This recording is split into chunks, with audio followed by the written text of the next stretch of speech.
నేను లొకేషన్లోనే ఉన్నా అంటున్నాడు. లొకేషన్ పెట్టా అంటే అతని లొకేషన్ నాకు 16 minutes చూపించింది. మరి ఇది ఎలా వచ్చింది? తెలీదు స్విగ్గీ వాడు ప్లే చేసిన ప్రాంక్ అయితే కాదు కదా ఇది. మా సెట్ లో జరిగింది. మళ్ళీ స్విగ్గీ వాడు పంపిలే లొకేషన్. నేను గూగుల్లో మ్యాగీస్ అండ్ మోర్ అని ఎతికి వెళ్ళా. అది పక్కన పెట్టు. ఓకే, నేను వెళ్తుంటే కుక్కలన్నీ అరుస్తూ మా వెనకాల వస్తున్నాయి అనమాట. స్ట్రే డాగ్స్ ఉంటాయి కదా. So one of my friends తను చెప్తుండింది, ఇట్లా నాకు చాలా భయము, అర్ధరాత్రి పూట ఇట్లా కుక్కలు వెంట పడుతూ ఫాలో చేస్తుంటే ఏదో బ్యాడ్ జరుగుతుంది అన్న ఒక భయం ఉంటుంది. ఎవరు చెప్పారు ఇది? మా ఫ్రెండ్ ఒక అమ్మాయి. మీరిద్దరు వెళ్ళారా?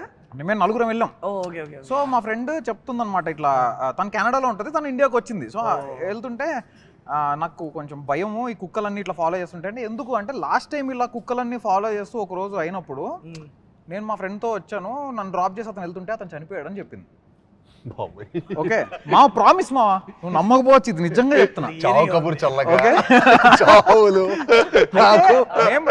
అంటే లైట్ తీసుకున్నాం. ఓకే తను చెప్తుంది ఓకేలే అనుకున్నాము. అది డెడ్ ఎండ్కి ఎప్పుడైతే తీసుకెళ్ళి శ్మశానం అని చెప్పిందో ఇంక అసలు నో కామెంట్స్. వెనక్కి తిరిగి మూసుకుని వచ్చిన దారిన 16 నిమిషాలు మళ్ళీ వెళ్ళి వాడిని కలిస్తే వాడు అక్కడే వెయిట్ చేస్తున్నాడు మా కోసము. సో యా ఇది నాకు అసలు నేను చాలా పాజిటివ్ పర్సన్ని. నా చిన్నప్పుడు ఈవిలెట్ సినిమా లాంటివి చూడటానికి కూడా నా ఫ్రెండ్స్ ఒక 5 పక్కన, నా కజిన్స్ ఒక 5 పక్కన వేసుకొని చూసేవాడిని. అసలు నేను నాకు ఎవరైనా ముందు ఒకటే ఒక స్పేస్ సినిమా, నేను ఇంకెవరైనా మంచి రైటర్ ఎవరైనా కలిసినా కూడా సార్ మంచి సర్వైవల్ థ్రిల్లర్ ఏదైనా రాయండి సార్ ఇలాంటివి అడిగేవాడిని. అంటే నేను హారర్ అనేది నా జోలికి అసలు నేను దాని జోలికి కూడా వెళ్ళేవాడిని కాదు. అంటే అసలు అది చుట్టుపక్కల హారర్ ఉందంటేనే కంప్లీట్లీ అవాయిడ్. అలాంటిది కౌశిక్ వచ్చి, నేను కౌశిక్తో ఈ సినిమా చేయడానికి మెయిన్ కారణం ఎక్స్ట్రాడనరీ నరేటర్ భయ్య. ఎక్స్ట్రాడనరీ. అతను మనోడు నరేషన్ ఇస్తాడు, 2.5 hours సినిమా కళ్ళకు కట్టినట్టు చూపిస్తాడు. ఇంకోటి అసలు మళ్ళీ డీవ్ కూడా అవ్వడు. నేను సర్ప్రైజ్ ఏంటంటే 1.5 hours సినిమా, ఇందులో చాలా పెక్యులియర్ వర్డ్స్ ఉంటాయి. ఎక్కడ తడబడకుండా ఒక సిప్పు వాటర్ కూడా తాగకుండా 1.5 hour నరేషన్ ఇచ్చాడు. అయిపోయింది ఇంటర్వెల్. సెకండ్ హాఫ్ స్టార్ట్ మళ్ళీ తడబడ్డే. సడన్గా మీరు నమ్మరు, కరెక్ట్గా ప్రీ క్లైమాక్స్ అప్పుడు మా ఇంట్లో కరెంట్ పోయింది. జూబ్లీస్లో కరెంట్ పోవడం అనేది చాలా రేరు. కరెంట్ పోతే మనోడు ఇంకా ముందుకు వచ్చేసి భయ్యా ఇలా ఇలా ఇలా అనే సువర్ణమాయ ఇది అన్నాడు.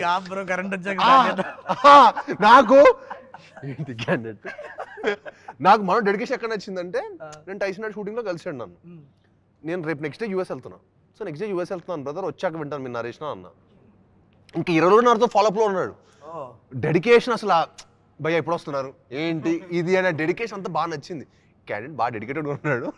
వినాలేంటారు మళ్ళీ ఇంత బస్ అరవడం అలాంటివన్నీ చేస్తావా? లేకపోతే మామూలుగానే అరుస్తా ఉంటారు చెప్పేటప్పుడు. స్పీకర్ ఉంటుంది మామూలుగానే. చెప్పిస్తాను. నాకు ఇంకోటి ఏంటంటే, నేను జనరల్ గా ప్రతి ఒక్కరి దగ్గరికి ఎవరికి నరేట్ చేసినా నేను లైట్లు బంద్ చేయొచ్చా అని అడుగుతా ఫస్ట్. ఆయన దగ్గర ఏంటంటే కొంచెం మొహమాట పడ్డా. జనరల్ గా నేను ఎవరికి నరేట్ చేసినా ఇఫ్ యూ డోంట్ మైండ్ లైట్లు బంద్ చేస్తా అని అడుగుతా. సరే అది డే టైం నేను ఆయనకి నరేట్ చేసిన, లైట్లు బంద్ చేసినా పెద్దగా యూజ్ ఏం లేదులే అనుకుని ఇంకా వదిలేసా. లక్కీలీ కరెంట్ పోయింది, కట్టలు మనకి దొరికింది. నేను మామూలుగా అంటే ఫస్ట్ చెప్పడం స్టార్ట్ అయింది ఒక థ్రిల్లర్ మిస్టరీలో స్టార్ట్ అయింది భయ్య. కాంటెంట్ కూడా చాలా ఉంటుంది మన దాంట్లో. హారర్ ఎలిమెంట్ ఒకటే అని కాదు కానీ చాలా మంచి కాంటెంట్ కూడా ఉంటుంది. So the way it was driving I was really excited. So I was listening to it and the way was narrating I was even more blown away. సరే అని చెప్పి మొత్తం వింటున్నా.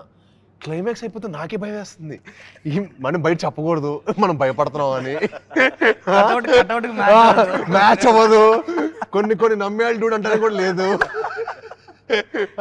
మనం హీరోకి ఏం చెప్పట్లా, చాలా స్కేరీగా ఉంది. సరేలే బాగుంది. నేను అన్నా కౌశిక్ కథ అయితే బాగుంది, డెఫినెట్గా చాలా బాగుంది, ఒక 1 day టైం నాకు. కానీ నేను యాక్చువల్లీ నేను నరేషన్ అయిపోయింది ఇమీడియట్గా చెప్పా, కౌశిక్ ఇంత మంచి నరేషన్ అయితే నేను నిజంగా చెప్తున్నాను వినలేదు. I'm sure you'll go to places.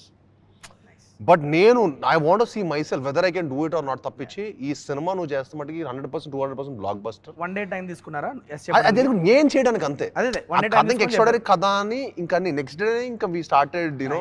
Actually ఏమైందంటే 1 day టైం అడిగారు కదా, నేను గేట్ బయటకి రాగానే భయ్యా చేస్తున్నారు కదా, నేను అడుగుతున్నా నచ్చింది కదా చేస్తున్నారు కదా అంటే, డెఫినెట్లీ చాలా బాగుంది. హీరోస్ మనం చెప్పడానికి వెళ్తాం కదా, వాళ్ళు భలే టెన్షన్ పెడతారు బ్రో. అది ఐ థింక్ అది వెన్నతో పెట్టిన విద్య. అది ఎలా అంటే చాలా అది ఎలా ఉంటుంది అంటే ఇట్స్ వెరీ నైస్. అంటే చేస్తున్నామని చెప్పరు, టక్కుమని కమిట్ అవ్వరు కదా. It's very nice. Will be in touch. బాగుందా బాగాలేదా గట్టిగా చెప్తే మేము కూడా ఇంటికి వెళ్ళి ప్రశాంతంగా పడుకుంటాం కదా, అది ఉండదు. అలాగా నిజంగా 50-60 కథలు మీరు నమ్మరు. అంటే నేనేంటంటే No, I have no complaints. I'm just telling it as an observation. Young directors లో 500 డైరెక్టర్ ఎవరు ఉంటారు. ఈసారి నాకేంటంటే కరెక్ట్ బడ్జెట్ లో తీసాలి. 7 days సినిమా తీసాం మేము. కానీ ఇది అంటే విజువల్ ఎక్స్పీరియన్స్ కూడా ఇవ్వాలి. సినిమాటిక్ ఎక్స్పీరియన్స్ చాలా ఇంపార్టెంట్. అంటే ఆడియన్స్ మనీ కంటే బ్రో వాళ్ళ టైం అండ్ ఎఫర్ట్ చాలా ఇంపార్టెంట్. Absolutely. వాడు మనకి 3 గంటలు టైం ఇచ్చి 1 గంట ట్రావెలింగ్ రావడానికి వెళ్ళడానికి 1 గంట 5 గంటల టైం మనకి ఇస్తున్నట్టు ఈ రోజు వాళ్ళ time important more than anything. Money నాకు అనిపిస్తుంది మన పాప్కార్న్ కోక్ కంటే టికెట్ చీప్ అనిపిస్తుంది. అవునవును, and that's true also.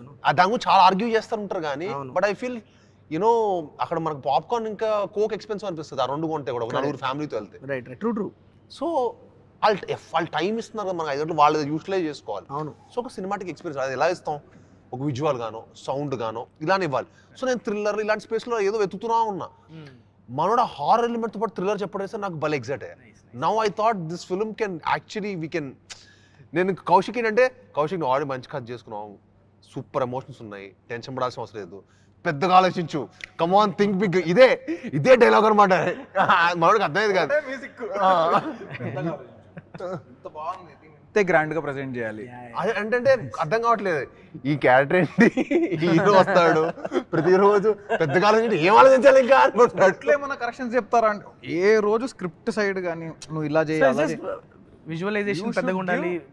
Audience వాళ్ళు పెడుతున్న టైంకి వాళ్ళు పెడుతున్న డబ్బులకి నువ్వు వాల్యూ ఫర్ మనీ చేయాలి. సో